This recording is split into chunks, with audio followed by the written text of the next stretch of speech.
नमस्कार सभी साथियों का एक बार फिर से रोजगार गुरुकुल यूट्यूब चैनल पर स्वागत है। दोस्तों सबसे पहले आपसे माफ़ी चाहूँगा कि सुबह वाली क्लास नहीं हो पाई, टेक्निकल प्रॉब्लम के कारण। जो कल शाम को क्लास होती है, स्पेशल शॉर्ट क्लास होती है, वो मैंने सुबह अपलोड की है क्योंकि कल शाम को कुछ टेक्निकल प्रॉब्लम आ चुकी थी। और ये क्लास है जो रेगुलर होगी, रेगुलर बेस पे होगी, लेकिन आज इस शाम को हो रही है क्योंकि कल टेक्निकल प्रॉब्लम थी। चलिए, हमारी तो प्रश्न वाली सीरीज चल रही थी, 50-50 प्रश्न जो हर एग्जाम के लिए उपयोगी हैं। बहुत ही इंपॉर्टेंट प्रश्न ला रहा हूँ मैं, कोई फालतू का कचरा नहीं ला रहा हूँ और ना ही आपका टाइम वेस्ट कर रहा हूँ। और टाइम वेस्ट कर रहा हूँ तो आप इतने तो समझदार ही हैं कि आप समझ जाएं, तो समझ रहे हैं कि टाइम वेस्ट हो रहा है तो आप यहाँ से तुरंत निकल जाएं। चलिए, हमारा पहला प्रश्न है, राजस्थान राज्य का अक्षांशीय विस्तार कितना है? अक्षांशीय विस्तार को लेकर पूछा है, बहुत ही इंपॉर्टेंट प्रश्न है। इस प्रश्न से अपना कॉन्सेप्ट भी क्लियर करना और इस प्रश्न का उत्तर भी समझ लेना। देखिए, अक्षांशीय विस्तार का पूछा है, अक्षांशीय विस्तार ये है अपना, ठीक है। ये राजस्थान, मान लीजिए चतुर्भुजाकार राजस्थान है, ये अपना अक्षांशीय विस्तार है।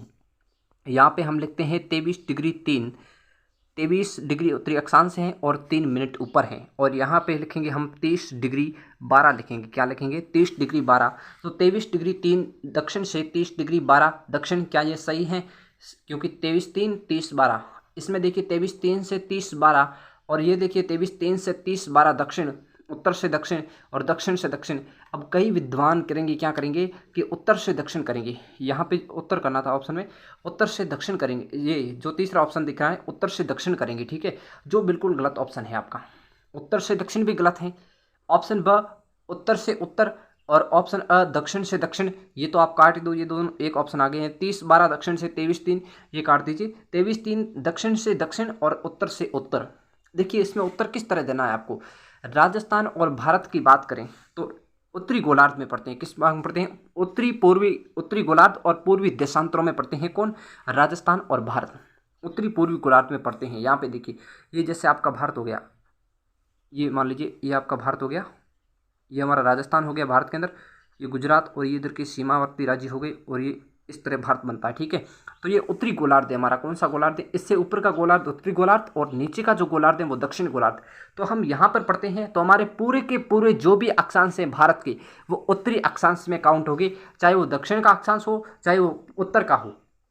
तो वहां पे हमें ये नहीं करना है कि 23 डिग्री 3 दक्षिण और 30 डिग्री 12, मान लीजिए यहाँ उत्तर होता तो आप सोचते कि 23 डिग्री 3 दक्षिण में है और 30 डिग्री 12 उत्तर में है, तो भी आपका गलत होगा। एक ही उत्तर देना है, 23 डिग्री 3 उत्तरी अक्षांश से 30 डिग्री 12 उत्तरी अक्षांश, ये आपका राइट आंसर होगा। क्यों? क्योंकि हमारा भारत और राजस्थान उत्तरी गोलार्ध में पड़ता है, और उत्तरी गोलार्ध में स्थित होने के कारण ही हमारे अक्षांशीय स्थिति भी उत्तर से काउंट होगी, उत्तरी अक्षांशीय माने जाएंगी। चलिए, हम सेकंड प्रश्न लेते हैं। इसी का हमारा सेकंड प्रश्न क्या है? सेकंड प्रश्न थोड़ा मैं जूम कर रहा हूँ। निम्नलिखित को सुमेलित करना है। क्या करना है? सुमेलित करना है। बहुत ही अच्छा प्रश्न है, सुमेलन वाला, कई बार एग्जामों में पूछा भी गया है और आगे भी पूछ सकता है, तो ध्यान से देखिएगा इस प्रश्न को दोस्तों। डूंगरपुर, बांसवाड़ा एवं प्रतापगढ़ क्षेत्र, इस प्रश्न को बहुत बार पूछा गया है किसी भी छोटे से छोटे एग्जाम में। तो डूंगरपुर, बांसवाड़ा, प्रतापगढ़, ये हो जाएगा आपका वागड़ क्षेत्र हो जाएगा। कौन सा क्षेत्र हो जाएगा? ये आपका वागड़ क्षेत्र हो जाएगा, ठीक है। डूंगरपुर पूर्वी सिरोही एवं उदयपुर जिलों का अरावली पर्वतीय क्षेत्र, ये ध्यान रखना, ये आपके अर्बुद क्षेत्र में आएगा। सिरोही, उदयपुर और डूंगरपुर के जो पूर्वी क्षेत्र हैं, कुछ भाग पहाड़ी इलाके हैं, वो अर्बुद में आते हैं। आबू पर्वतखंड, सॉरी एक मिनट, ये आपका क्या हो जाएगा? ये मैंने थोड़ा गलत लिख दिया, ये आपका हो जाएगा भूमट हो जाएगा। क्या हो जाएगा? पूर्वी सिरोही लिखा है। देखिए, सिरोही के 4 भाग है। ये सिरोही मान लीजिए, ये सिरोही भाग, ये सिरोही हो गया, ठीक है। ये सिरोही के पूर्वी भाग आता है, वो भूमट क्षेत्र में आता है। ये इधर से उदयपुर को लेते हैं और इधर से थोड़ा सा डूंगरपुर का पर्वतीय क्षेत्र लेते हैं, वो कहलाता है आपका भूमट कहलाता है। आबू पर्वतखंड क्या कहलाता है? अर्बुद कहलाता है, ठीक है। अर्बुद, आबू पर्वतखंड। कोटा, बूंदी एवं बारा का क्षेत्र क्या कहलाता है? हाड़ौती का क्षेत्र कहलाता है, ठीक है। ये हो गया। दूसरे में हम ए को मिलाएंगे और पहले में हम मिलाएंगे 3 को, तो हमारा उत्तर क्या हो जाएगा? ए में हो जाएगा 3। ध्यान रखना, मैं यहाँ लिख रहा हूँ, ए में हो जाएगा आपका 3, बे में हो जाएगा आपका 1, से में हो जाएगा आपका क्या हो जाएगा? आबू पर्वतखंड 4, और द में आपका हो जाएगा ऑप्शन नंबर 2। तो 31 42 जहाँ भी आपका उत्तर बन रहा है वो आपका राइट होगा। देखिए, 31 42 ऑप्शन नंबर 2 में बन रहा है, तो आपका ये बिल्कुल सही होगा। क्लियर? चलिए, डिटेल व्याख्या के बाद हम चलते हैं अगले प्रश्न पर। राजस्थान के निम्न जिलों को बढ़ते हुए अक्षांशीय क्रम में व्यवस्थित कीजिए। नागौर, टोंक, जालोर, सीकर। देखिएगा, अक्षांशीय विस्तार का मतलब क्या है कि ऊपर से नीचे इस तरह जाना आपको, ठीक है। अक्षांशीय विस्तार के बढ़ते हुए क्रम, घटते हुए क्रम नहीं, बढ़ते हुए क्रम। यहाँ 23 है और यहाँ पे जाते जाते हम 30 डिग्री 12 पर पहुँचेंगे, तो यहाँ बढ़ता हुआ क्रम इस तरह होगा, न कि नीचे आना है आपको, ठीक है। तो सबसे नक्शे के हिसाब से देखा जाए तो सबसे इन जिलों में सबसे नीचे कौन सा जिला पड़ता है, तो जालोर आपका 1 नंबर पे आएगा। कौन से में, जालोर सभी मारा, ये ऑप्शन कट जाएगा। ठीक है, जालोर के बाद आपका क्या आता है, टोंक आता है कि नागौर आता है, क्योंकि सीकर तो ऊपर ही आएगा, आपको पता है सीकर सबसे ऊपर आएगा, सीकर सबसे ऊपर आएगा। ठीक है, इसमें राइट है, सीकर राइट है, सीकर राइट है। ठीक है, ये कट हो जाएगा क्योंकि सीकर सबसे ऊपर आना। अब नागौर और टोंक की समस्या बचती है, तो देखिएगा टोंक है जो अजमेर से भी नीचा है थोड़ा सा, जबकि नागौर है जो अजमेर से ऊपर है। ये तो आपको पता है, यहाँ पे नागौर है, यहाँ पे आपका जो है एक तिलकाकार के रूप में अजमेर आता है चतुर्भुजाकार, और यहाँ पे जो टोंक आता है इस तरह की स्थिति होती है। तो आपका टोंक दूसरे स्थान पर आएगा, नागौर तीसरे स्थान पर आएगा और सीकर तीसरे स्थान पर आएगा, सीकर चौथे स्थान पर आएगा। ठीक है, तो आपका ऑप्शन क्या हो जाएगा, ऑप्शन हो जाएगा आपका 2 नंबर ब, जालोर टोंक नागौर सीकर वाले जिले हो जाएंगे। नेक्स्ट आता है लोकप्रिय मान्यता, वैदिक स्तुतियों में ब्रह्मवर्त की भूमि के रूप में संदर्भित क्षेत्र के एक हिस्से को वर्तमान में राजस्थान के भाग से जोड़ती है। ये एक बहुत इंपॉर्टेंट मान्यता, वैदिक स्तुतियों में ब्रह्मवर्त की भूमि के रूप में, ब्रह्मवर्त की भूमि के रूप में जो क्षेत्र के हिस्से को वर्तमान में जोड़ते हैं। ये पता नहीं प्रश्न किस लेवल से लिया गया है, लेकिन इसका जो उत्तर है वो पूर्वी माना गया है। ये पटवार या आरएस के कुछ एग्जाम भी थे, आरएस प्री का एग्जाम शायद 2016 का, उसमें पूछा गया था कि ब्रह्मवर्त और वैदिक स्तुतियों के अनुसार संदर्भित भूगर्भित क्षेत्र राजस्थान को पूर्वी भाग को जोड़ती हैं। अगला है कौन सा सही सुमेलित है, कौन सा सुमेलन वाला प्रश्न है, मेवात अलवर भरतपुर, मेवात क्षेत्र कहते हैं अलवर भरतपुर को, बिल्कुल सही सुमेलित है। यहाँ पे पूछा है सही सुमेलित नहीं है, हम क्या करते हैं जल्दबाजी में अधिकतर ये गलती करते हैं कि कौन सा सही सुमेलित है, मेवात अलवर भरतपुर, देखा कि नहीं देखा और उत्तर टिक कर दिया, कौन सा ऑप्शन अ टिक कर दिया, हमने अ टिक कर दिया, बाकी वाले प्रश्न में पढ़े ही नहीं लिखा है यहाँ पे, यानी कि सुमेलित नहीं है। वागड़ डूंगरपुर बांसवाड़ा ये तो सुमेलित है सर, तो ये तो हमारे उत्तर नहीं होंगे। ठीक है, ये तो हमारे उत्तर नहीं होंगे। भोमट प्रतापगढ़ चित्तौड़गढ़ हाड़ौती कोटा बूंदी झालावाड़, भोमट किसको कहते हैं, अभी अभी हमने भोमट क्षेत्र का विशेष जो विवरण दिया हुआ था मिलान वाले दूसरे प्रश्न में, उसमें हमने पढ़ा था, क्या पढ़ा था, क्या प्रतापगढ़ चित्तौड़गढ़ भोमट थे, नहीं। भोमट में आता है मुख्य रूप से आपका आएगा ऑप्शन उदयपुर ही आएगा, उदयपुर का पर्वतीय क्षेत्र, दूसरा आएगा आपका डूंगरपुर का पहाड़ी इलाका, और तीसरा आएगा पूर्वी सिरोही आएगा, कौन आएगा, पूर्वी सिरोही। ये आपको ऑप्शन 2 कहीं मिलेंगे, ज़्यादातर प्रश्न में आपको ये नहीं मिलेंगे। आपको उदयपुर का पहाड़ी क्षेत्र क्या कहलाता है, भोमट कहलाता है। ठीक है, और उदयपुर का जो मरुस्थली, उदयपुर का जो पठारी भाग है और जो जिसमें पत्थर ज़्यादा है उसे हम कहते हैं मगरा कहते हैं। मगरा 2 जगह पाया जाता है, बाड़मेर में भी पाया जाता है और उदयपुर में भी पाया जाता है, ध्यान रखना। ठीक है, बाड़मेर और इन क्षेत्रों में पाया जाता है, बाड़मेर जिसमें भी मगरा है।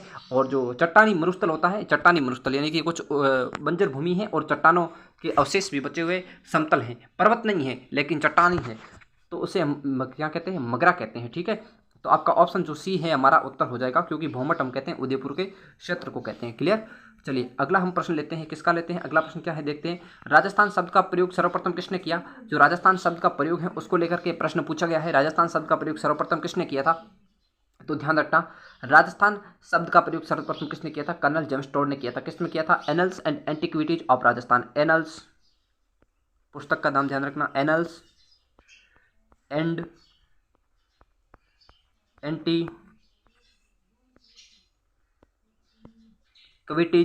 Antiquities of Rajasthan, of Rajasthan क्या होगा, annuls and antiquities of Rajasthan होगा। किसका उत्तर होगा, ऑप्शन बी का उत्तर होगा। जॉर्ज थॉमसन का ध्यान रखना, इन्होंने राजस्थान को क्या कहा था, राजपुताना कहा था। क्या कहा था, राजपुताना कब कहा था, 1805 में कहा था, राजपुताना कहा था। किसने, जॉर्ज थॉमस ने कहा था। ठीक है, चलिए बाकी विद्वानों के भी आगे वर्णन आएंगे, बहुत ही इंपॉर्टेंट है, जी.एच. ओझा जी और वी. स्मिथ जी। अंग्रेजों के अधीन पुराना नाम था, ध्यान रखना, अंग्रेजों के अधीन जो राजस्थान है उसका प्राचीन नाम क्या था राजस्थान का, तो उसका नाम था राजपुताना, क्या था, राजपुताना था। ठीक है, चलिए बाकी ऑप्शन का कोई लेना देना नहीं है, इसकी विस्तृत सॉल्यूशन का मतलब नहीं है। राजस्थान के किस क्षेत्र में जयपुर शहर स्थित है, जयपुर शहर स्थित है, ध्यान रखना, राजस्थान के जो जयपुर शहर है वो ढूंढाड़ में स्थित है। कहाँ स्थित, ढूंढाड़ में। मेवाड़ में कौन कौन आता है, आपका उदयपुर आता है, ठीक है, आपका चित्तौड़गढ़ आता है, आपका क्या आता है, चित्तौड़गढ़ आता है, चित्तौड़गढ़ के अलावा भीलवाड़ा आता है, भीलवाड़ा के अलावा राजसमंद आता है। इसके बाद मारवाड़ जंक्शन की बात करें, मारवाड़ क्षेत्र में आपका जोधपुर आता है, प्राचीन बाड़मेर भी आता था, जालोर भी आता था। ठीक है, जैसलमेर मारवाड़ क्षेत्र में नहीं था, जोधपुर, बाड़मेर, जालोर, पाली, जालोर को भी हालांकि गोंडवाना क्षेत्र माना जाता है, लेकिन भविष्य में जो थे राजपूतों की जो कानड़ देव के बाद जो समकालीन राजपूत शासक थे जालोर के, उनका एक तरह से विनाश कर दिया गया, तो जालोर का प्रशासन जोधपुर के अधीन आ गया था। राजा मान सिंह राठौड़ 18वीं शताब्दी में जब होते हैं भीम सिंह के साथ विवाद होता है, तो भीम सिंह जो है जालोर पे शासन करते हैं कुछ समय के लिए। तो वही भीम सिंह और मान सिंह को लेकर के विवरण आता है मारवाड़ में। तो मारवाड़ में जालोर को भी काउंट किया जाता है, लेकिन जालोर को पर्टिकुलर गोडवाड़ में भी शामिल किया जाता है। ध्यान रखना, गोडवाड़ आ जाए तो भी आपको जालोर ही करना है। पाली आता है, मारवाड़ क्षेत्र में आता है। ठीक है, अब आगे बात करें हाड़ौती की, तो हाड़ौती में 4 जिले आते हैं। कौन से आते हैं? यहाँ पे आपको ध्यान रखना है, बाबू झाको या झाड़ू बाबू को दे, बाबू को झाड़ू दे, बाबू को झाड़ू दे, बाबू को झाड़ू दे, क्या दे? झाड़ू दे, बाबू को झाड़ू दे। ये 4 जिले आते हैं। बा से हो गया आपका 12 हो गया, क्या हो गया? बा से हो गया 12, बू से हो गया आपका बूंदी, को से हो गया आपका कोटा, झा से हो गया आपका झालावाड़। कौन सा हो गया? झालावाड़। राजस्थान की नवीनतम रियासत झालावाड़ है और अंग्रेजों द्वारा स्थापित अंतिम रियासत भी कौन सी है? झालावाड़ ही होगी। चलिए, 9वां प्रश्न है, एनल्स एंड एंटीक्विटीज। एंटीक्विटीज या फिक्टिज नहीं है, एंटीक्विटीज ऑफ राजस्थान नामक पुस्तक किसने लिखी थी? तो ध्यान रखना, ये प्रश्न बहुत इंपॉर्टेंट है और कई बार पूछा गया है। तो ये पुस्तक लिखी है आपके कर्नल जेम्स टॉड ने। किसने लिखी है? कर्नल जेम्स टॉड ने। इस पुस्तक में राजस्थान को क्या कहा है? इस पुस्तक में राजस्थान को राजस्थान ही कहा है। किसने? कर्नल जेम्स टॉड ने। कब कहा था? 18वीं शताब्दी में कहा था। इस पुस्तक का प्रकाशन कब हुआ? लंदन से हुआ। प्रकाशन कहाँ से हुआ, कब हुआ, ये प्रश्न पूछे जाते हैं। प्रकाशन लंदन से हुआ। कहाँ से हुआ? लंदन से हुआ। लंदन से इसका प्रकाशन हुआ। लंदन से प्रकाशन कब हुआ इसका? 1839 में प्रकाशन हुआ। ये बात ध्यान रखना, ठीक है। कर्नल जेम्स टॉड की मृत्यु के बाद उनकी पत्नी है जो अपने निजी खर्चे के आधार पर इसका प्रकाशन करवाती हैं। क्लियर? चलिए, भारत के लगभग कितने प्रतिशत क्षेत्रफल में राजस्थान फैला हुआ है? कई बार ये प्रीवियस में ला चुका हूँ, शायद ये प्रश्न फिर से रिपीट हुआ है, तो देख लीजिएगा। भारत के लगभग कितने प्रतिशत क्षेत्रफल में राजस्थान फैला है? तो 10.4 या कहीं कहीं आपको 10.41% भी मिल जाएगा। या फिर लगभग पूछे, अगर लगभग पूछे तो लगभग कितना करना आपको? लगभग 10 और 11 दोनों ऑप्शन मिलेंगे, तो आपको 11% मानना है। 11% क्यों मानना है? क्योंकि आरपीएससी की कई परीक्षाएं, आरपीएससी और आरएसएमएसएसबी यानी कि अधीनस्थ बोर्ड की आरएसएमएसएसबी कि जो भी परीक्षाएं हुई है उनमें लगभग वाला प्रश्न कई बार दिया गया है और उन्होंने वहां पे उत्तर 10 और 11 दोनों के होते हुए 11 को उत्तर माना है। तो आपको भी 11 उत्तर मान के चलना है। फिर हम उस पर विवादजनक आपत्तिजनक भी लगा सकते हैं कि आपत्ति है कि आपने जो 10 को सही माना 11 को क्यों नहीं माना, इसको लेकर आपत्ति लगा सकते हैं, क्योंकि उन्होंने खुद उत्तर 11 को ही माना है दोनों ऑप्शन के होते हुए। राजस्थान में सबसे पहले सूर्य उदय धौलपुर के सलाना गाँव में होता है। राजस्थान में सबसे पहले सूर्योदय कहाँ होता है? धौलपुर के सलाना गांव में होता है। सही बात है, सबसे पहले सलाना गांव राजाखेड़ा तहसील धौलपुर गांव में होता है, धौलपुर जिले में होता है। धौलपुर राजस्थान के सबसे पूर्व में स्थित है। बिल्कुल, धौलपुर सबसे पूर्व में स्थित है, इसलिए सबसे पहले सूर्योदय होता है। पूर्व में ही सूर्योदय होता है, तो सबसे पूर्व में जो जिला है उसमें सबसे पहले होगा। तो कथन भी सही है और कारण भी सही है। ये प्रश्न बहुत बार पूछे गए हैं आरएस प्री लेवल के एग्जाम में। आपके छोटे बीएसटीसी कांस्टेबल इसमें ऐसे नहीं पूछे जाते हैं कथन कारण वाले, फिर भी याद रखिएगा, क्योंकि हो सकता है क्यों जो है कंपटीशन बढ़ रहा है तो ट्रेंड भी प्रश्नों की बदल जाए और आपके छोटे एग्जाम में भी ये प्रश्न पूछा जाए। क्लियर हुआ आपको? चलिए, 12वां प्रश्न क्या है? कर्क रेखा के संबंध में सही कथन क्या है? कर्क रेखा के संबंध में सही कथन क्या है? कर्क रेखा भारत के 8 राज्यों से गुजरती है। देखिए, कर्क रेखा के संबंध में सही उत्तर क्या है आपको देखना है, तो देखिएगा, कर्क रेखा के संबंध में सही कथन क्या है? 8 राज्यों से गुजरती है, बिल्कुल सही है, क्योंकि 8 राज्यों से ही गुजरती हैं, ये तो हम भी जानते हैं। अब देखिए आगे क्या है? कर्क रेखा डूंगरपुर के चिकली गांव के नजदीक से गुजरती है, बिल्कुल राइट है। बांसवाड़ा शहर कर्क रेखा से राज्य का सर्वाधिक नजदीक शहर है। बांसवाड़ा और सबसे नजदीक तहसील पूछे तो कौन सी होगी आपकी? तो कुशलगढ़ कर्क रेखा के सबसे नजदीक स्थित तहसील है, ठीक है, कुशलगढ़। भारत के 8 राज्यों से गुजरती हैं, ठीक है, ये ध्यान रखना, भारत के 8 राज्यों से गुजरती हैं। कौन कौन से 8 राज्य हैं?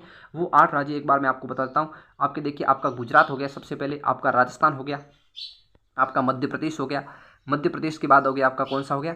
गुजरात हो गया, राजस्थान हो गया, मध्य प्रदेश हो गया, मध्य प्रदेश के बाद हो गया आपका झारखंड बिहार, आपका झारखंड हो गया, आपका बिहार हो गया, बिहार के बाद हो गया आपका त्रिपुरा हो गया, मिजोरम हो गया। एक और राज्य है यार, कौन सा है?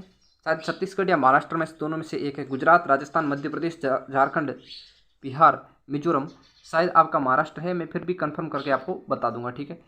चलिए, गमछा झारखंड, छत्तीसगढ़ है, वो कौन सा राज्य है? छत्तीसगढ़ है, इनके अलावा छत्तीसगढ़ राज्य, ध्यान रखना। क्लियर? छत्तीसगढ़ राज्य हो जाएगा। तो इसमें आपके तीनों ऑप्शन सही है, तो आपके जो विकल्प नंबर हैं स, अ, ब और स सही है, ये आपका सही उत्तर माना जाएगा, ठीक है। चलिए, क्योंकि तीनों आपके उत्तर बिल्कुल सही हैं। चलिए, अगला क्या है? निम्न में से सत्य कथन है। निम्न में से सत्य कथन क्या है? राजस्थान का अक्षांशीय अंतराल 8 डिग्री 47 मिनट है। कितना है? 8 डिग्री 47 मिनट है अक्षांशीय अंतराल। प्रश्न को ध्यान से पढ़िएगा, अक्षांशीय अंतराल का पूछा है। राजस्थान 23 डिग्री 3 से 30 डिग्री 12 उत्तरी अक्षांशों के मध्य स्थित है। ये तो हमने पहले ही प्रश्न किया था, तो ये तो हमें पता है, सही है, ठीक है। राजस्थान की उत्तर से दक्षिण लंबाई 869 किलोमीटर है। 800 गुण 70 है क्या? लंबाई का ध्यान रखना, उत्तर से दक्षिण और पूर्व से पश्चिम। पूर्व से पश्चिम कितनी है? 800 गुण 70 है। और उत्तर से दक्षिण कितनी है? 826 है। तो क्या ऑप्शन 3 आपका राइट होगा? बिल्कुल नहीं होगा। पहला ऑप्शन देखिए, अक्षांशीय अंतराल कितना है? 7 डिग्री 9 मिनट। 7 डिग्री 9 मिनट है, ये बात ध्यान रखना, लिख लेना। जो अक्षांशीय अंतराल है वो 7 डिग्री 9 मिनट है। देशांतरीय अंतराल कितना है आपका? 8 डिग्री 47 मिनट है, ये भी ध्यान रखना। क्लियर हुआ? तो चलिए, आपका ऑप्शन एक मात्र जो ब राइट है, कौन सा? केवल ब सही है। आपका उत्तर कौन सा हो जाएगा? ऑप्शन ब आपका उत्तर हो जाएगा। लंबाई को लेकर कई बार प्रश्न पूछा जाता है, लंबाई का अंतर कितना है? 800 गुण 70 और 826 का अंतर कितना है? 43 किलोमीटर है। कई बार ये भी पूछा गया है, तो इसको भी थोड़ा ध्यान रख लेना, ठीक है। चलिए, अब हम अगला प्रश्न लेते हैं। हमारा अगला प्रश्न क्या है? अगला प्रश्न है हमारा, ग्रीनविच रेखा के सापेक्ष राजस्थान में स्थिति है। देखिए, जो ग्रीनविच रेखा है और भूमध्य रेखा है, उसको जो मानक समय स्थिति, विश्व का समय किसके आधार पर है? विश्व का जो समय गणना है, विश्व की समय गणना किसके आधार पर होती है? विश्व की जो समय गणना होती है वो ग्रीनविच रेखा के आधार पर होती है। विश्व की समय गणना ग्रीनविच रेखा के आधार पर होती है। तो पूछा है, ग्रीनविच रेखा के सापेक्ष राजस्थान क्या कहाँ को या कौन सी डायरेक्शन में स्थित है? तो आपका इसका उत्तर हो जाएगा पूर्वी गोलार्ध में स्थित है। कहाँ स्थित है? पूर्वी गोलार्ध में स्थित है। ग्रीनविच रेखा के सापेक्ष, ग्रीनविच रेखा क्या है? एक देशांतर रेखा है, ध्यान रखना। क्या है? एक ऐसे ध्यान नहीं रख पाते, ऐसे ध्यान रखना। ग्रीनविच क्या है? 0 डिग्री देशांतर रेखा है। क्या है? 0 डिग्री देशांतर रेखा है, ठीक है। तो देशांतर रेखा है कौन सी? ग्रीनविच रेखा। और देशांतर के हिसाब से राजस्थान कौन से गोलार्ध में पड़ता है? पूर्वी गोलार्ध में पड़ता है, क्योंकि इस तरफ आ जाता है, ये आ जाएगा आपका पश्चिमी गोलार्ध। और अगर बात करें अक्षांशीय स्थिति से, तो अक्षांशीय स्थिति से राजस्थान किस में पड़ता है? उत्तरी गोलार्ध में पड़ता है। देशांतरी स्थिति से पूर्वी गोलार्ध में, और अक्षांशीय स्थिति से उत्तरी गोलार्ध में पड़ता है, ठीक है। चलिए, 15वां प्रश्न है हमारा, निम्न में से राजस्थान के संदर्भ में सही कथन है। राजस्थान 1 नवंबर 2001 को देश का सबसे बड़ा राज्य बना। राजस्थान का क्षेत्रफल 3,42,239 वर्ग किलोमीटर, जो देश का 10.14% है। और 2011 में राजस्थान की कुल जनसंख्या 7,85,48,437 है। आंकड़ा रट लेना, आंकड़ा रट लेना, बिल्कुल सही आंकड़ा है। लेकिन इस आंकड़े को एक बार रटना पड़ेगा, क्योंकि ये कई बार आंकड़ा डायरेक्ट पूछा जाता है, तब आप परेशान हो जाते हैं। हम क्या करते हैं? 785 करोड़ इतना रट के जाते हैं। लेकिन एग्जामिनर क्या है, बहुत बदमाश हो चुके हैं, तो ये नहीं पूछ के डायरेक्ट पूछते हैं 68 54 84 37, 68 54 84 37, ऐसे करके मोबाइल नंबर याद रख लो, 68 54 84 37 00, क्योंकि लास्ट में कोई जीरो लगाना नहीं है, फिर भी मैं आपको याद रखने के लिए बता रहा हूँ, ठीक है। 68 54 84 37 00 जीके गुरु के नंबर है। किसके हैं? जीके गुरु के नंबर है। जीके गुरु कौन? मैं ही बोल रहा हूँ, जो जीके गुरु हूँ। अब फ़ोन करके मत ट्राई करना कि जीके गुरु है या कोई और है, हो सकता है 00 लगाने के बाद फ़ोन भी लग जाए और कोई और ही जीके गुरु बन जाए आपके ऊपर, केस भी ठोक दे, क्या पता, ठीक है ना। तो 1 नवंबर 2001, ये तारीख थोड़ी ध्यान रखना दोस्तों। राजस्थान देश का सबसे बड़ा राज्य बना था 1 नवंबर 2000 को। कब बना था? 1 नवंबर 2000 को। कब, क्यों बना? क्योंकि जब छत्तीसगढ़ मध्य प्रदेश से अलग हुआ। किससे अलग हुआ? जो मध्य प्रदेश है उसमें से निकाला गया किसको? छत्तीसगढ़ को अलग किया गया। तब मध्य प्रदेश भारत का दूसरा सबसे बड़ा राज्य है। मध्य प्रदेश दूसरा सबसे बड़ा राज्य है, ठीक है। सबसे बड़ा राज्य कौन सा है? मध्य प्रदेश है, क्योंकि इसको पहले ये सबसे बड़ा था। पहले मध्य प्रदेश 2000 से पहले, 1 नवंबर 2000 से पहले क्या था? भारत का सबसे बड़ा राज्य, भारत का सबसे बड़ा राज्य था मध्य प्रदेश। 1 नवंबर 2000 को जब विभाजन की प्रक्रिया आरंभ हुई, तो छत्तीसगढ़ और मध्य प्रदेश को भाषाई आधार पर पृथक किया गया। और छत्तीसगढ़ का नक्सल प्रभावित क्षेत्र, मध्य प्रदेश का नक्सल प्रभावित क्षेत्र था, उसको अधिकतर छत्तीसगढ़ के अंदर शामिल किया गया और छत्तीसगढ़ को अलग से राज्य का दर्जा दिया गया 1 नवंबर 2000 को।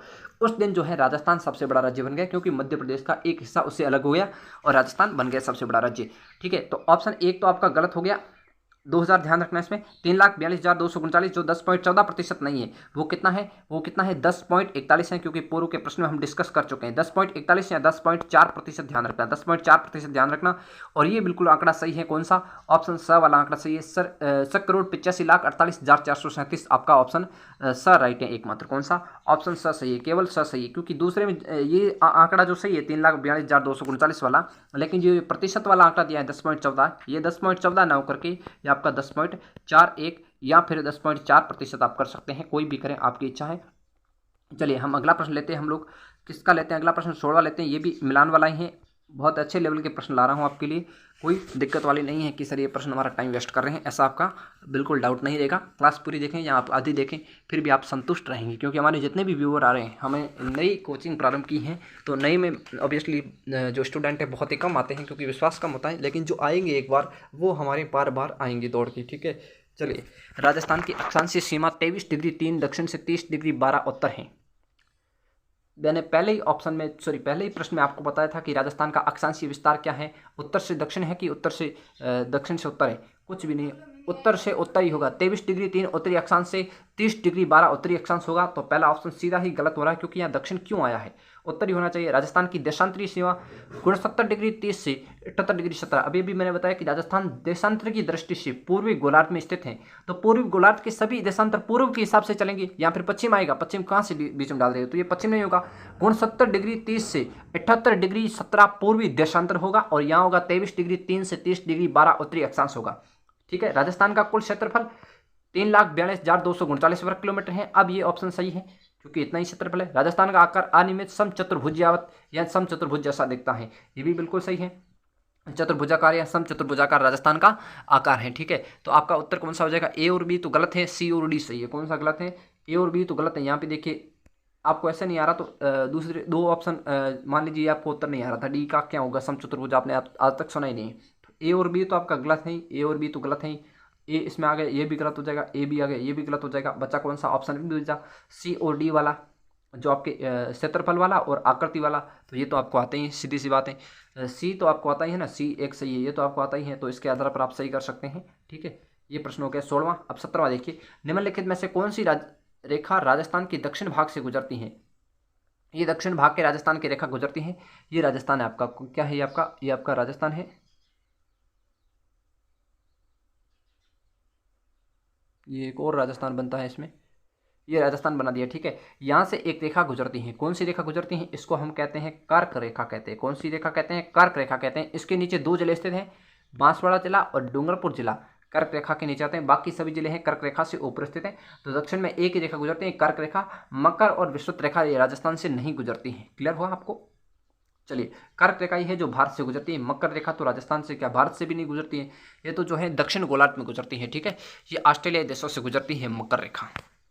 राजस्थान की उत्तर से दक्षिण लंबाई है, अभी अभी मैंने बताया, फिर से बता रहा हूँ, उत्तर से दक्षिण लंबाई कितनी है आपकी, 826 किलोमीटर है। और ये है पूर्व से पश्चिम लंबाई, कितनी, पूर्व से पश्चिम लंबाई। ठीक है। चलिए, यहाँ कोई जरूरी नहीं है कि पूर्व से पश्चिम आए या पश्चिम से पूर्व आए, तो वो हो सकता है पश्चिम से पूर्व भी दे दे। कई मूर्ख क्या करेंगे कि पश्चिम से पूर्व नहीं दिया तो गलत कर देते, या पूर्व से पूर्व देना चाहिए, क्योंकि अक्षांश और देशांतर का बताएं, वो अक्षांश और देशांतरी स्थितियाँ अलग अलग होती हैं। जब आप अक्षांश और देशांतर के टॉपिक का अध्ययन करेंगे तो आपको खुद ही मालूम हो जाएगा। नए स्टूडेंट के लिए थोड़ी सी प्रॉब्लम आ जाती है। निम्नलिखित में से कौन सी तहसील राजस्थान के दक्षिणतम भाग में है। आपने 3 तहसीलों के नाम नहीं सुने, मैंने भी नहीं सुने, सीधी सी बात है। घाटोल का थोड़ा बहुत सुना है, लेकिन एक तो आपने सुना होगा कि राजस्थान का दक्षिणतम बिंदु कौन सा है, कुशलगढ़ बांसवाड़ा। कुशलगढ़ है कि नहीं, कुशलगढ़ बांसवाड़ा। तो राजस्थान की दक्षिणतम तहसील कौन सी हो जाएगी, कुशलगढ़ हो जाएगी, क्योंकि ये सबसे दक्षिणी बिंदु है, तो दक्षिणतम तहसील भी यही होगी। ठीक है। चलिए, अगला प्रश्न है, 1800 ईस्वी में किस विद्वान ने प्रथम बार वर्तमान राजस्थान क्षेत्र के लिए राजपुताना नाम का प्रयोग किया। ये मैं पहले भी बता चुका हूँ कि जॉर्ज थॉमस ने राजपुताना नाम प्रयोग किया, और कर्नल टॉड ने राजस्थान नाम किसने लिया, कर्नल टॉड ने लिया था, ध्यान रखना। 21वां प्रश्न है हमारा, सूर्य उत्तरी गोलार्ध में कर्क रेखा पर लंबवत चमकता है। देखिए, सूर्य की स्थिति को लेकर जो आपके प्रश्न होते हैं, वो आपके बहुत सारे डाउट होते हैं कि कब उत्तर में आता है कर्क रेखा पे चमकता है, और कब मकर रेखा पे चमकता है, और कब भूमध्य रेखा पे चमकता है। ये हमारी आती है कर्क रेखा, ये आती है हमारी भूमध्य रेखा, और ये आती है हमारी मकर रेखा। ये भारत के 8 राज्यों से गुजरती हैं, जिसमें राजस्थान भी स्थित है। ये है जो मध्य है, जो भारत से नहीं गुजरती, भारत के दक्षिण में जो समुद्र है उसके अंदर से होकर के गुजरती हैं। कौन सी, काल्पनिक भूमध्य रेखा, और ये है काल्पनिक मकर रेखा। कौन सी, मकर रेखा। सूर्य यहाँ आया, एक मिनट मैं यहाँ कर देता हूँ, इसको थोड़ा सा लंबा कर देता हूँ। सूर्य सबसे पहले यहाँ आया, कहाँ आया, यहाँ आया। एक मिनट, यहाँ पे देखिएगा आप लोग, सूर्य को बनाते हैं, सीधा बात है, आपको याद रहेगा अच्छे से। यहाँ पे सूर्य आया, फिर यहाँ आया, फिर यहाँ आया, और फिर परिक्रमण करते हुए यहाँ पे आ गया। ठीक है। यहाँ कब आएगा, 21 जून को। ये कौन सी रेखा है, कर्क रेखा पर। प्रश्न क्या पूछा है, कर्क रेखा पर। ये भी पूछ सकता है कि भारत में सूर्य की सीधी किरणें कब पड़ती हैं, क्या भूमध्य रेखा भारत से गुजरती हैं, क्या मकर रेखा भारत से गुजरती हैं। बिल्कुल नहीं गुजरती हैं। तो आपका उत्तर कौन सा होगा, कर्क रेखा वाला ही होगा, क्योंकि भारत में पूछा है तो भारत में से एक ही रेखा गुजरती है, कर्क रेखा। तो आपको ये नहीं सोचना है कि कर्क रेखा नहीं दी, मकर रेखा नहीं दी, आपको सीधा 21 जून ही करना है भारत के संदर्भ में।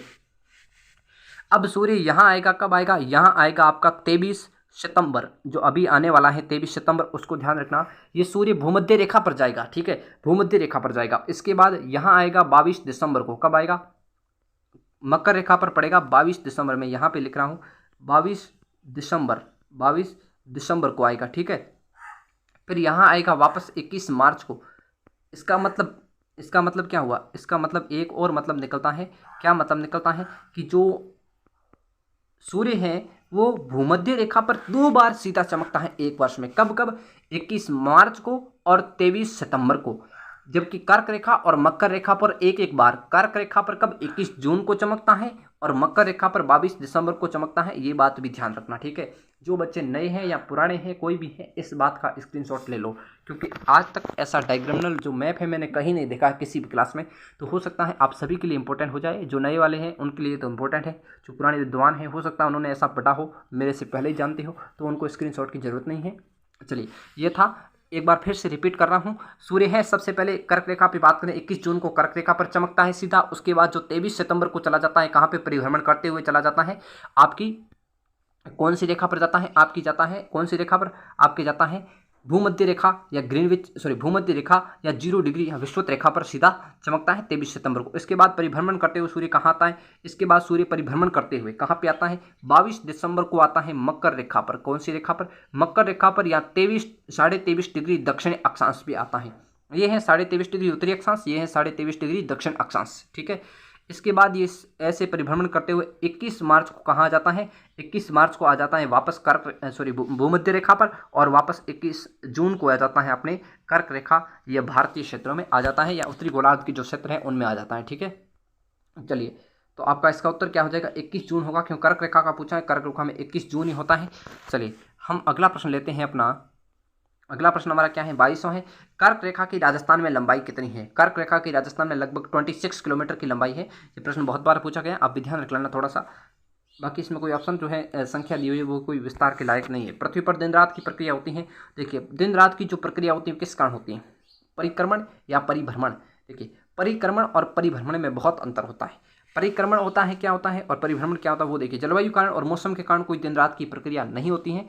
पृथ्वी पर जो है सूर्य के कारण होती है। पृथ्वी पर जो है सूर्य के परिभ्रमण और सूर्य के परिक्रमण, इनके कारण जो है गतिविधियां अधिकतर संपन्न होती, ठीक है। परिक्रमण का मतलब होता है कि सूर्य का चारों ओर चक्कर लगाना। कितने दिन में लगाता है? 365 दिन। 365 दिन में कौन लगाती है? पृथ्वी। पृथ्वी जो है सूर्य के चारों ओर चक्कर लगाती है, परिक्रमा करती है। परिक्रमण का मतलब है परिक्रमा करती है। ये सूर्य है, मान लीजिए ये आपका सूर्य है, ठीक है। इसके चारों ओर परिक्रमा कौन करेगी? पृथ्वी करेगी। कितने दिन में करेगी? 365 दिन में। परिक्रमण काल होता है 365 दिन, जबकि परिभ्रमण काल अपने ही अक्ष में घूमना। जैसे ये पृथ्वी है, मान लीजिए इसका अपने अक्ष पर उल्टा सीधा घूमते रहना, ये होता है परिभ्रमण काल। क्या होता है? परिभ्रमण काल होता है अपने ही अक्ष पर घूमना। ये कितने दिन में, कितने घंटे में संपन्न होता है? ये 24 घंटे का समय लेता है। कितना? 24 घंटे का समय लेता है आपका कौन? परिभ्रमण लेता है 24 घंटे का समय, और परिक्रमण आपका समय लेगा कितना? 365 दिन, 365 दिन या 1 वर्ष का समय लेता है। 365 से 1/4 1 वर्ष का समय लेता है कौन? परिक्रमण काल। परिक्रमण का मतलब है सूर्य के चारों ओर परिक्रमा करना। क्या करना? परिक्रमा। ये से याद रखना, ऐसे कंफ्यूज हो जाओगे। परिक्रमा किसके चारों ओर? सूर्य के चारों ओर परिक्रमा लगाना। और परिभ्रमण का मतलब है भ्रमण करना। किसके? अपने अक्ष पर घूमना। अपने अक्ष पर ही घूमना। अपने अक्ष पर घूमना। अपने अक्ष पर घूमना क्या होता है? परिक्रमण, परिभ्रमण होता है। चलिए, 24वां भारतीय मानक समय ग्रीनविच मेन टाइम से कितना आगे है?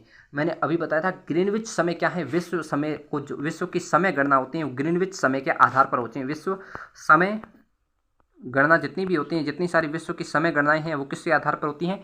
विश्व की जितनी भी समय गणनाएं होती हैं वो सब की सब होती हैं ग्रीनविच मानक रेखा के आधार पर होती हैं। जो भारतीय मानक समय रेखा है वो कौन सी है? भारतीय जो मानक समय रेखा, भारतीय मानक समय रेखा का ध्यान रखना 82.5 डिग्री है। कितनी है?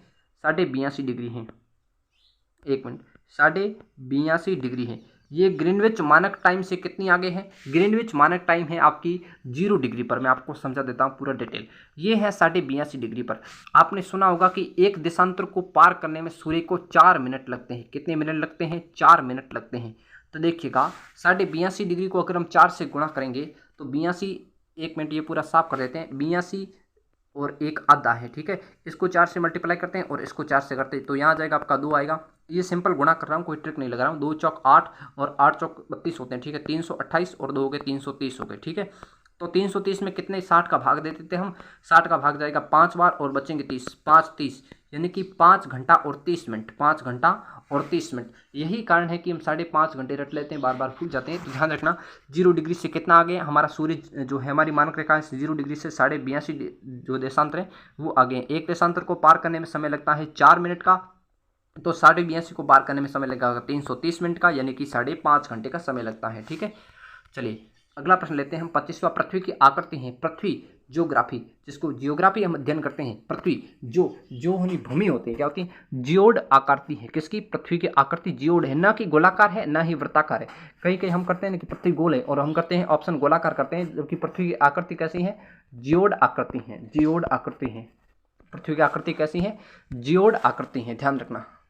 इसके बाद हमारा 26वां प्रश्न आता है, राजस्थान की लंबाई और चौड़ाई में अंतर। लंबाई और चौड़ाई का मतलब है कि पूर्व से पश्चिम की लंबाई और उत्तर से दक्षिण की जो लंबाई आपकी होती है उसके अंदर कितना डिफरेंट है। देखिए, जो पूर्व पश्चिम की चौड़ाई की बात करें तो वो है 869, कितनी है, 869 किलोमीटर, जबकि जो उत्तर दक्षिण की लंबाई है वो है 826 किलोमीटर। 9 में से 6 गया 3, 6 में से 2 गए 4, 8 में से 8 गया 0, यानी कि 43 किलोमीटर आपका अंतर आता है। आपको ध्यान रखना है, वहाँ जाके आपको ऐसे करके अपना टाइम वेस्ट नहीं करना है कि आप जोड़ बाकी करने बैठ जाएं। जीके के एग्जाम में देख करके एग्जामिनर जो पास वाला होगा वो भी आपको मूर्ख ही समझेगा। राजस्थान राज्य का देशांतरीय विस्तार कितना है, यानी कि पूर्व से पूर्व चलना चाहिए। पहली बात तो 69 डिग्री 31 है क्या, नहीं है जी। 70 डिग्री 46 है, बिल्कुल नहीं। 70 डिग्री 45 नहीं। 69 डिग्री 30 से 78 डिग्री 17 पूर्वी देशांतर। पूर्व नहीं होगा यहाँ पे, पूर्वी देशांतर होगा। क्या होगा, पूर्वी देशांतर। पूर्व भी सही है, लेकिन हालांकि ज़्यादातर स्थितियों में एग्जामिनर पूर्वी देशांतर ही आपको देगा। चलिए 28वां प्रश्न लेते हैं, राजस्थान का क्षेत्रफल भारत के कुल भौगोलिक क्षेत्रफल का कितना प्रतिशत है। ये प्रश्न रिपीट हुआ है, 10.41% है। कितना है, 10.41 या 10.41 या 10.4%। राजस्थान का दक्षिणतम अक्षांश क्या है, देखिएगा हमने पढ़ा था 23 डिग्री 30, 23 डिग्री 30 से 30 डिग्री 12। क्या 23 3 पढ़ा था, नहीं। 69 30, 78 17, 23 3, 30 12। तो यहाँ पे 2 दक्षिण तो कट जाएगा, क्योंकि मैंने आपको बता रखा है 23 30 ना होगा, 23 3 होगा। 23 डिग्री 3 उत्तरी अक्षांश होगा। क्या होगा, 23 डिग्री 3 उत्तरी अक्षांश होगा, 30 नहीं है। 69 30 आता है, जो देशांतर गणना के समय हम बात करेंगे। अगला प्रश्न हमारा आता है, राजस्थान की भौगोलिक स्थिति है। भारत में राजस्थान की भौगोलिक स्थिति क्या है। जैसे ये आपका भारत है, ठीक है, ये आपका भारत है, ये जम्मू कश्मीर हो गया, और यहाँ से चल के चले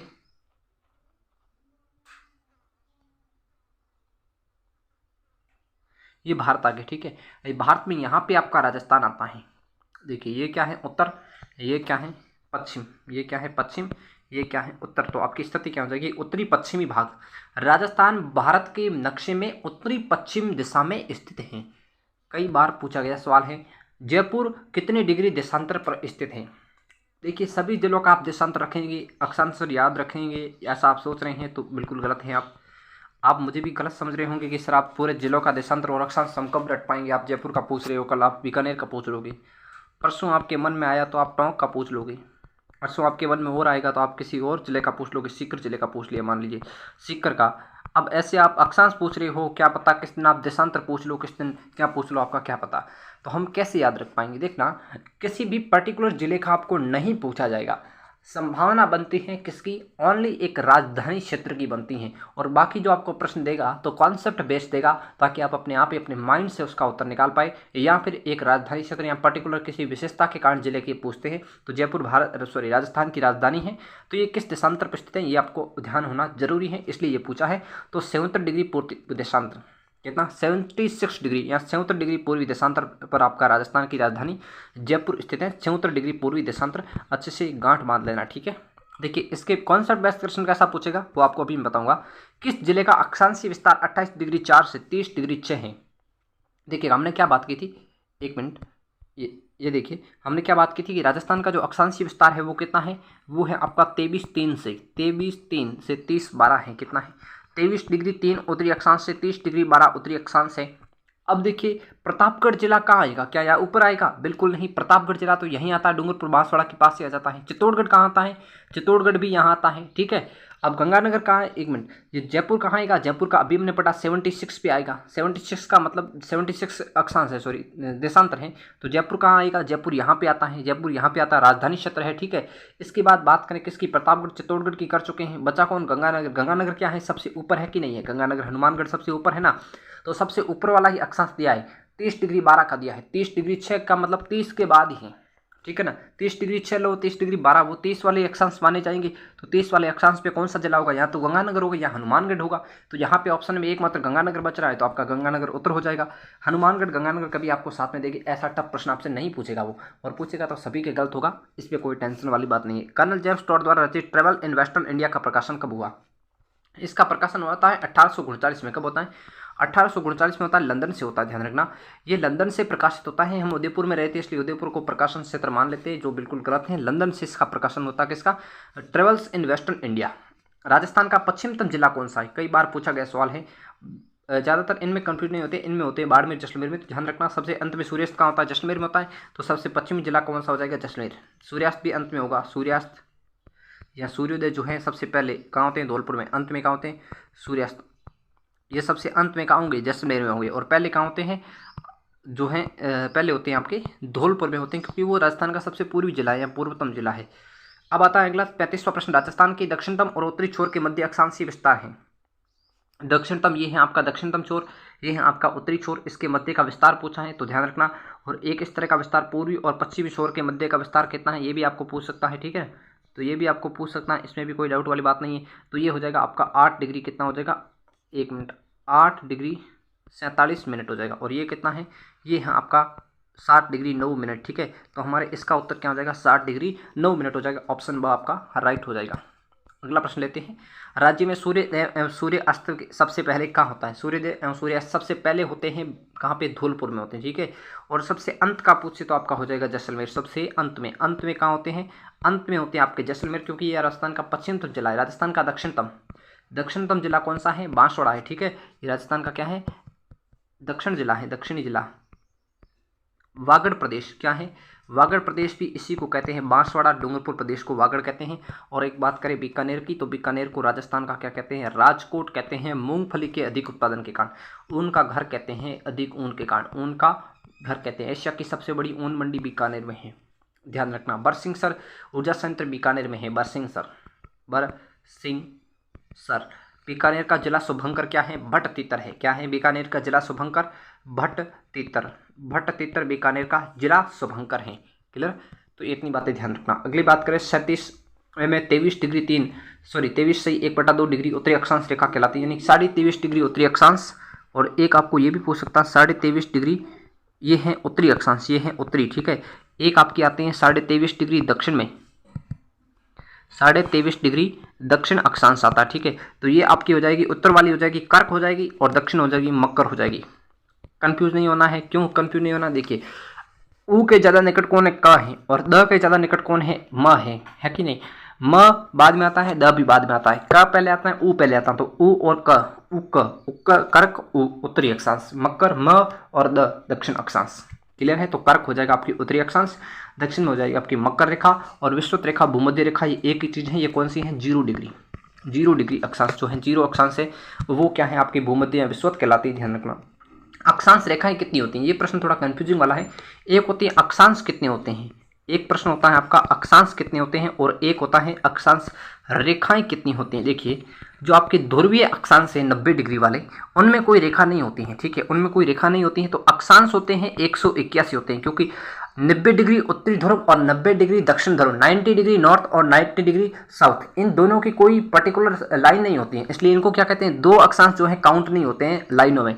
लाइनें कितनी होती हैं, ओनली 179 होती हैं, 179 रेखाएं होती हैं। तो यहाँ उत्तर हो जाएगा आपका 179 हो जाएगा। और अक्षांश कितने हैं, तो अक्षांश आपके 181 होंगे, ये भी ध्यान रखना।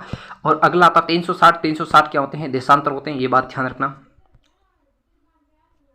अगला प्रश्न है देशांतर रेखाएं होती है, देशांतर रेखाएं कितनी होती हैं, तो देशांतर रेखाएं आपकी 360 होती हैं, 360। क्लियर, चलिए अगला लेते हैं 40वां। राजस्थान की आकृति कैसी है, विषमकोणीय चतुर्भुजाकार है। ठीक है, पंचभुज नहीं है, पतंगाकार है। कैसी है, पतंगाकार है। एक बार एग्जाम में हम ये रटके गए थे, पतंगाकार, विषमकोणीय चतुर्भुजाकार, समचतुर्भुजाकार, आयताकार, सब रटके गए। वहां क्या प्रश्न पूछा, ये किसने कहा था, तो ये कथन कहा था टी.एच. हेंडले ने कहा था। किसने कहा था, टी.एच. हेंडले, राजस्थानी भाषा के हिंदी के विद्वान थे टी.एच. हेंडले। उन्होंने कहा था कि राजस्थान की आकृति कैसी, विषमकोणीय चतुर्भुजाकार है। पृथ्वी की आकृति कैसी है, क्या गोल है, पहला ही ऑप्शन आता है गोल, दूसरी आती है वर्ताकार, और तीसरी आती है जियोड। हम क्या करते हैं, ज़्यादातर बच्चे करते हैं गोलाकार, 90% क्या करेंगे, गोलाकार करेंगे। जो बच्चे हैं 7-8% वो क्या करेंगे, वर्ताकार करेंगे, क्योंकि हमने गोलाकार पढ़ा है। कुछ क्या मूर्ख क्या है कि गोल और वर्त तो एक जैसा है, हो सकता है गोल ना होकर के वर्ताकार हो जाए, तो 8% इस वर्ताकार में गलती करेंगे। 98 के 98 सभी क्या है, फेल है। 2% बचेंगे, वो यहाँ तो डी करेंगे उनमें से, और बहुत ही कम है जो इस ऑप्शन पे टिक करेंगे, क्योंकि ये प्रश्न हमने नया पढ़ा है, जियोड। क्या जियोड हमने नया पढ़ा है, जबकि पृथ्वी की आकृति कैसी है, जियोड है। अगला प्रश्न है हमारा, निम्नलिखित में से कौन सा भौगोलिक जो क्षेत्रफल के लेकर के बिल्कुल सही है, भौगोलिक राजस्थान की स्थिति कुल भौगोलिक क्षेत्रफल जो उसको लेकर के सही है। पहला तो ध्यान रखिएगा आप लोग, 3,42,239 राजस्थान का क्षेत्रफल है, आपको ध्यान रखना, ठीक है। तो इसमें से कौन से में क्षेत्रफल सही है, ऑप्शन अ में, तो अ ही हमारा उत्तर होगा। 23 डिग्री 3 से 30 डिग्री 12 उत्तरी अक्षांश, नॉर्थ का मतलब है नॉर्थ, उत्तरी अक्षांश नॉर्दर्न अक्षांश, नॉर्दर्न लैटिट्यूड, और आता है 69 डिग्री 30 से 78 डिग्री पूर्वी देशांतर, पूर्वी ईस्ट, पूर्वी देशांतर, ईस्ट ई का मतलब हो गया पूर्वी, ठीक है। तो आपका ऑप्शन ए ही आपका राइट होता है। 78 डिग्री 1 ही नहीं होगा, 78 25 नहीं होगा, और आपको बाकी ऑप्शन चेक ही नहीं करने, आपको क्षेत्रफल देख लेना। क्या ये पॉइंट ध्यान रखना, कभी कभी पॉइंट में पूछा जा सकता है। 3,42,239, एक मिनट, 3,42,239.74 वर्ग किलोमीटर कितना है, किलोमीटर स्क्वायर है, ध्यान रखना। क्लियर हुआ। चलिए 42वां प्रश्न हमारा क्या है, वो लेते हैं हम। राजस्थान दिवस किस दिन मनाया जाता है, राजस्थान दिवस बहुत इंपॉर्टेंट प्रश्न है। 30 मार्च, क्योंकि इस दिन 30 मार्च 1949 को राजस्थान की जो वर्तमान राजधानी क्षेत्र है, इसके अलावा 3 बड़ी रियासतें, कौन सी रियासतें, जयपुर, ये हो गई आपकी जयपुर हो गई, ये आपकी हो गई जोधपुर हो गई, तीसरी रियासत हो गई आपकी बीकानेर, भाटियों की रियासत या राजपूतों की रियासत कहते हैं, और चौथी, सॉरी भाटियों की नहीं है, ये राजपूतों की है, राठौड़ों की रियासत है। ये आती, अंतिम जो रियासत आती हैं वो आपकी जैसलमेर आती हैं, भाटियों की रियासत आती हैं। ये 4 क्या थी, उस समय राजस्थान की बड़ी रियासतें थी। जयपुर हालांकि क्षेत्रफल में कम था, बीकानेर, जोधपुर और जैसलमेर राजपुताने की 3 सबसे बड़ी रियासतें थी, जो राजस्थान का लगभग आधा क्षेत्रफल घेरे हुए थी। बीकानेर के अंदर बीकानेर, गंगानगर, हनुमानगढ़, चूरू, शेखावटी तक के क्षेत्र सम्मिलित थे बीकानेर रियासत के काल में। जैसलमेर के अंदर जैसलमेर कुछ बाड़मेर का क्षेत्र और बीकानेर का आधा क्षेत्र जैसलमेर में आता था। जोधपुर की बात करें तो अधिकतर बाड़मेर का क्षेत्र, जालोर, पाली, जोधपुर के अलावा नागौर भी जोधपुर रियासत में शामिल था। इसके अलावा आपके सिरोही का अधिकांश भाग था तो जोधपुर में शामिल था। यानी कुल मिलाकर जोधपुर, जैसलमेर और बीकानेर और जयपुर की बात करें, ये चारों आधे से अधिक क्षेत्रफल घेरे हुए थी। जिस दिन ये रियासतें मिली, इस दिन राजस्थान का स्थापना दिवस मनाते हैं, राजस्थान दिवस मनाते हैं। बाकी दिन भी एकीकरण के चरण तो कंप्लीट हुए थे, लेकिन चौथे चरण में अधिकतर राजपुताने का जो हिस्सा था अपनी मातृभूमि के अंदर पुनः सम्मिलित हुआ। जयपुर, जोधपुर, बीकानेर, जैसलमेर जैसी 4 बड़ी राजपूत रियासतों के सम्मिलित एकीकरण के कारण 30 मार्च को हम राजस्थान दिवस मनाते हैं। चलिए अगला प्रश्न क्या है हमारा, अगला प्रश्न है, निम्न में से किस शहर, राज्य के किस शहर पर सूर्य की किरणें सबसे कम तिरछी पड़ती हैं। देखिए सूर्य की किरणें तिरछी कहाँ पड़ेगी, सूर्य किस दिन राजस्थान में आता है, 21 जून को आता है। कहाँ पर आता है, ये लास्ट पॉइंट है सूर्य के गुजरने का, ये लास्ट पॉइंट। ये कौन सा पॉइंट है, ये है आपका कर्क रेखा वाला पॉइंट। कौन सा, ये है आपकी कर्क रेखा। यहाँ पर सूर्य आता है 21 जून को। कब आता है, 21 जून को, थोड़ी देर पहले हमने बात की थी। इसके बाद सूर्य है अपना परिभ्रमण करते हुए जो है सूर्य वापस चला जाता है, इससे आगे सूर्य नहीं आता है। तो सूर्य की किरणें सर्वाधिक तिरछी और सर्वाधिक सीधी कहाँ पड़ेगी, जो जिले इसके पास हैं यहाँ तो पड़ेगी, क्या पड़ेगी, यहाँ तो सबसे सीधी पड़ेगी। जो इससे जितने दूर जाएंगे, ऐसे जैसे दूर जाते रहेंगे वैसे वैसे सूर्य की किरणें तिरछी पड़ती रहेगी। तो यहाँ पूछा है सबसे कम तिरछी पड़ेगी। देखिए गंगानगर हमारा यहाँ पर स्थित है सबसे ऊपर। जयपुर की बात करें तो जयपुर भी यहीं स्थित है, ठीक है। जयपुर की बाद हम बात करें किसकी, जयपुर की बाद अगर हम बात करें अजमेर की, तो जयपुर और अजमेर लगभग समथिंग यहीं स्थित है। और डूंगरपुर की बात करें, डूंगरपुर यहाँ है। तो देखिए सबसे कम तिरछी कहाँ पड़ेगी, अब आप भी बताइए।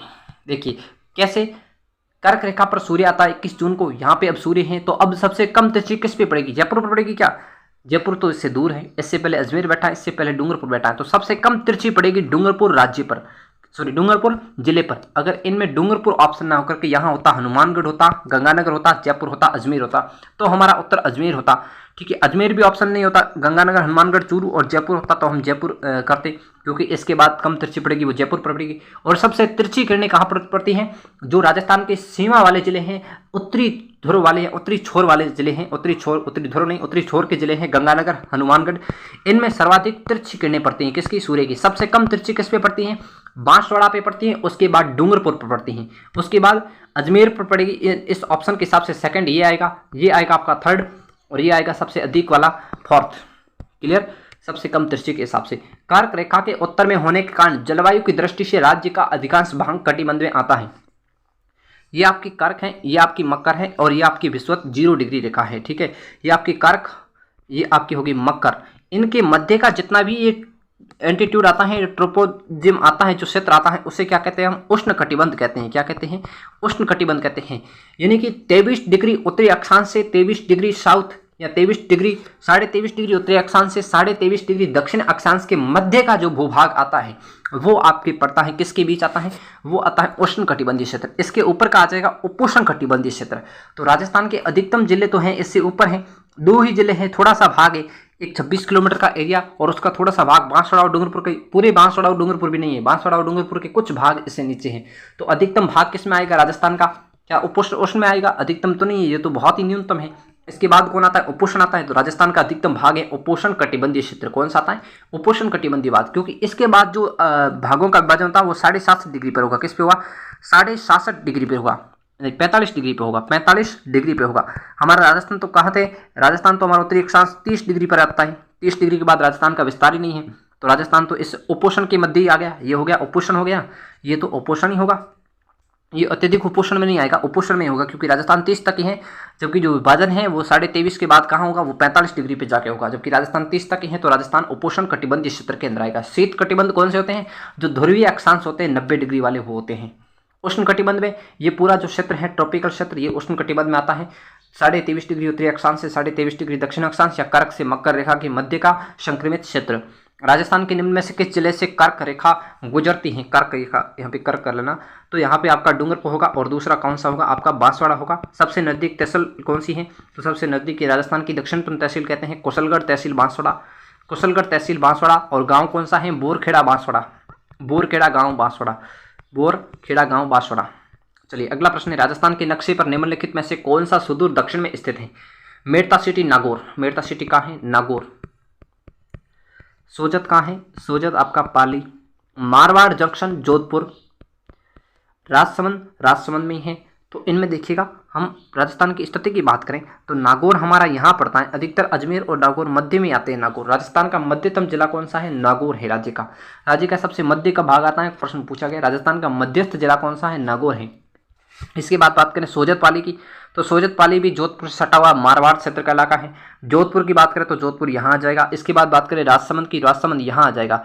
तो बताइए क्या राजसमंद दक्षिण में होगा, या जोधपुर होगा, या पाली होगा, या नागौर होगा? तो सबसे दक्षिण में तो कौन है? दक्षिणतम पूछा है तो राजसमंद ही होगा इस ऑप्शन के हिसाब से। तो ऑप्शन डी राइट हो जाएगा 46वें का। अब देखिए 47वां प्रश्न क्या है, राजस्थान का क्षेत्रफल निम्नलिखित किस यूरोपीय देशों के क्षेत्रफल के लगभग बराबर है? देखिएगा नॉर्वे और पोलैंड का क्षेत्रफल, किसका? नॉर्वे और पोलैंड का क्षेत्रफल लगभग राजस्थान के क्षेत्रफल के बराबर है।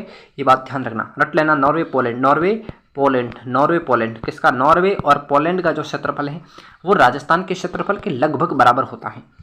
क्षेत्रफल की दृष्टि से निम्नलिखित में से कौन सा राजस्थान के बाद सबसे बड़ा राज्य है? क्षेत्रफल की दृष्टि से देखिए, क्षेत्रफल की दृष्टि से भारत के 4 बड़े राज्य देखिए। राम, ट्रिक क्या है? ट्रिक ये है आपकी, ट्रिक यही है कि राम महान है, राम महान है, राम महान है आप।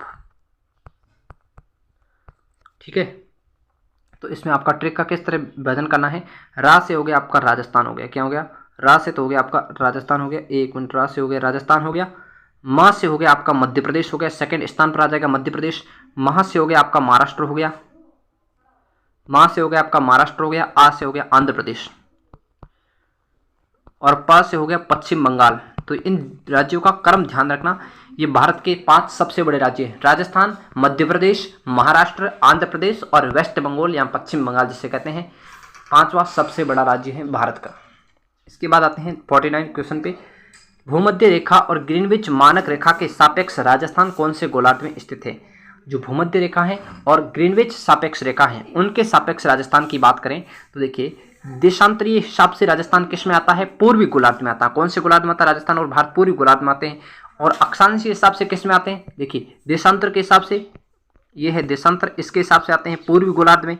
और अक्षांशीय हिसाब से किस में आते हैं? अक्षांशीय हिसाब से आते हैं आपके उत्तरी गोलार्ध में। तो आपकी स्थिति क्या हो जाएगी? उत्तरी पूर्वी होगी कि नहीं होगी? उत्तरी पूर्वी गोलार्ध, उत्तरी पूर्वी गोलार्ध नहीं, उत्तरी पूर्वी डिस्टेंस में आता है, उत्तरी पूर्वी दिशा में आता है भूमध्य रेखा और ग्रीनविच रेखा की। भूमध्य यहाँ पे आएगी और ग्रीनविच इस तरह हो गई। तो ये राजस्थान तो हमारा यहाँ पे, ये क्या हो गया? उत्तर, ये उत्तर हो गया और ये आपका पूर्व हो गया, तो ये उत्तरी पूर्वी हो गया, सीधी सी बात। चलिए अगला प्रश्न क्या है? राज्य की पूर्वी व पश्चिमी सीमा के स्थानीय समय में लगभग अंतर है। देखिए पूर्वी सीमा क्या है? पूर्वी सीमा और पश्चिमी सीमा के मध्य का अभी हमने पढ़ा था, ये अंतर कितना है? ये है आपका 8 डिग्री 47। ये क्या है? ये देशांतर है। 8 देशांतर का अंतर है ईस्ट और वेस्ट जो लाइन है उसके मध्य का। यहाँ पे आएगा आपका धौलपुर आ जाएगा। यहाँ पे जो आएगा सबसे बड़ा जिला जैसलमेर, ये सबसे बड़ा है, ये सबसे छोटा है। 8। थोड़ी देर पहले हमने ग्रीनविच और भारतीय मानक समय रेखा की बात की थी। उसमें हमने कहा था कि एक देशांतर को पार करने में सूर्य को कितना समय लगता है? 4 मिनट का लगता है। तो 8 देशांतर को पार करने में कितना समय लगेगा? 8 × 4 यानी कि 36 मिनट का टाइम लगता है, या 36 मिनट का अंतर रह जाता है समय के हिसाब से पूर्वी और पश्चिमी सीमाओं के मध्य। ये थी स्पेशल क्लास के तहत 50वां प्रश्न, यानी कि लास्ट प्रश्न था। इसके बाद हमारे प्रश्न जो समाप्त होते हैं, कल की क्लास में फिर से अगले प्रश्नों की सीरीज लाएंगे। तब तक के लिए जय हिंद, जय भारत।